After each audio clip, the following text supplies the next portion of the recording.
अस्सलाम वालेकुम students, today's our topic is ionization energy. अब हमें पहले ये पता होना चाहिए कि आयनाइजेशन एनर्जी क्या होती है। Here it is mentioned ionization energy is the amount of energy required to remove the most loosely bound electron from the valence shell of an isolated gaseous atom।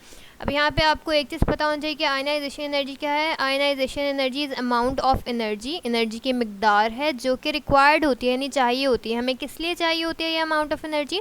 ताकि हम रिमूव कर सकें या निकाल सकें most loosely bound electron. Most loosely bound electron का मतलब है वो इलेक्ट्रॉन जो सबसे कम अट्रैक्टेड है, सबसे इजीली रिमूव हो सकता है। तो आयनाइजेशन एनर्जी वो अमाउंट ऑफ एनर्जी है जो कि हमें मोस्ट लूजली बाउंड इलेक्ट्रॉन को निकालने के लिए चाहिए होती है, रिक्वायर्ड होती है। और ये most loosely bound electron present कहाँ पे होता है? वैलेंस शेल में, यानी कि लास्ट शेल के इलेक्ट्रॉन को रिमूव करने के लिए जो अमाउंट ऑफ एनर्जी रिक्वायर्ड है वो आयनाइजेशन एनर्जी है। अब यहाँ पे इन्होंने एक और टर्म इस्तेमाल किया, isolated gaseous atom.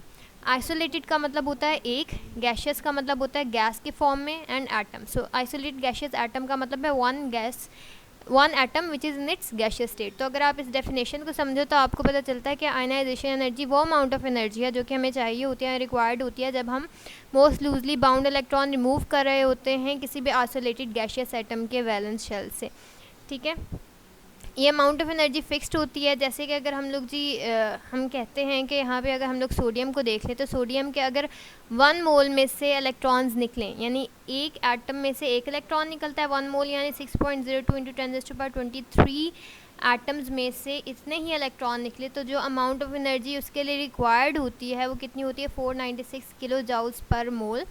And this is the first ionization energy of the sodium. First ionization energy क्या है? अगर हम कहते हैं कि जी कोई भी यहाँ पे हम लेट से ले लेते हैं इलेक्ट्रॉन, इस इलेक्ट्रॉन के लास्ट शेल में देखिए काफ़ी ज़्यादा इलेक्ट्रॉन है, तो अगर हम लोग फर्स्ट इलेक्ट्रॉन रिमूव करेंगे तो वो फर्स्ट इलेक्ट्रॉन रिमूव करने के लिए जो एनर्जी रिक्वायर्ड होगी वो फर्स्ट आयनाइजेशन एनर्जी रिक्वायर्ड होगी।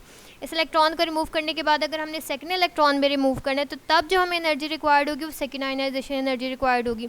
सेकंड को रिमूव करने के बाद अगर थर्ड इलेक्ट्रॉन रिमूव करना है उस वक्त जो एनर्जी रिक्वायर्ड होगी amount of energy, that is the third ionization energy. तो आपको एक कॉन्सेप्ट होना चाहिए first second third ionization energy क्या होती है।